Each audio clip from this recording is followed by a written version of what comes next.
बड़ी खबर आ रही है। उत्तर भारत में घने कोहरे का कहर देखने को मिल रहा है और इसका सीधा असर रेल सेवा पर देखने को मिल रहा है। घने कोहरे की वजह से दिल्ली आने वाली 13 ट्रेनें लेट चल रही हैं। तो कोहरे का कोहराम जारी है। उत्तर भारत में कई ट्रेनें लेट चल रही हैं। आवाजाही पर इसका सीधा असर देखने को मिल रहा है। फ्लाइट्स पर भी कोहरे का कहर देखने को मिल रहा है।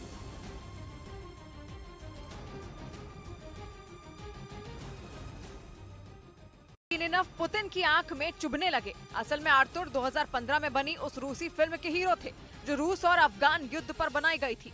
और कहा जाता है कि ये फिल्म पुतिन को इतनी पसंद आई कि आर्तुर पुतिन के पसंदीदा एक्टरों में से एक हो गए। लेकिन जैसे ही उन्होंने जंग में यूक्रेन का समर्थन देने की बात कही, पुतिन का पारा चढ़ गया। एक चैनल को दिए इंटरव्यू में उन्होंने कहा कि अगर उन्हें इस जंग में लड़ने का मौका मिला तो वो सिर्फ यूक्रेन के लोगों के लिए ही हथियार उठाएंगे।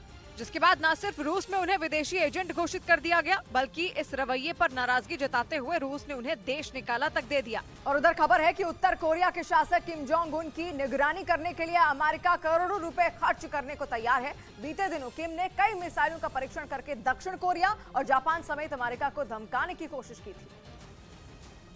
जिसके बाद अमेरिका की सरकार ने किम जोंग उन पर नजर रखने का प्लान बनाया, जिसके तहत अमेरिका $50 मिलियन यानी भारतीय रुपयों में 400 करोड़ रुपए खर्च करने को भी तैयार है। बताया जा रहा है कि इसके लिए अमेरिकी राष्ट्रपति जो बाइडेन ने दिसंबर में एक एक्ट पर साइन भी कर दिए, जिसके जरिए अमेरिकी खुफिया विभाग किम जोंग उन की हर हरकत पर नजर रख सकेगा। किम ने 2011 में उत्तर कोरिया की सत्ता संभाली थी, जिसके बाद 2022 पहला ऐसा साल रहा जिसमें उत्तर कोरिया ने सबसे ज्यादा मिसाइल टेस्ट किए। माना जा रहा है कि यही वजह रही कि अमेरिका ने किम की निगरानी के लिए 400 करोड़ रुपए खर्च करने से भी गुरेज नहीं किया, क्योंकि चीन और उत्तर कोरिया की दोस्ती बढ़ने के संकेत हैं, जिनसे निपटने के लिए अमेरिका ने तैयारियां शुरू कर दी। ईरान की सेना के एक कमांडर ने अमेरिका और इजराइल को बर्बाद करने की धमकी दे डाली। ईरान की सेना लगातार अपनी ताकत बढ़ाने पर काम कर रही है। कुछ दिन पहले ही उसने पनामा स्ट्रेट में अपना जंगी जहाज भेजने का ऐलान किया था। और ऐसा होते ही ईरान का प्रशांत महासागर में एंट्री लेने का दरवाजा खुल जाएगा, जो अमेरिका के लिए अच्छी बात नहीं होगी। रही बात इजराइल की, तो सीरिया और लेबनान के रास्ते ईरान इजराइल को निशाना बनाने का कोई रास्ता नहीं चूकता।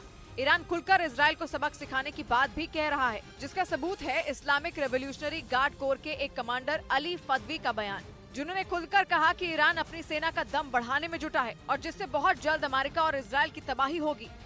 क्योंकि इजराइल और अमेरिका एक ही थाली के चट्टे बट्टे हैं और इजराइल को ईरान पर अटैक करने की हिम्मत अमेरिका से मिलती है। ईरान के कमांडर ने कहा कि बहुत जल्द ईरान अमेरिका को सबक सिखाएगा, जिससे इजराइल की कमर ही टूट जाएगी। यही फदवी का मानना है कि अमेरिका और इजराइल ईरान की सेना को कम समझ रहे हैं।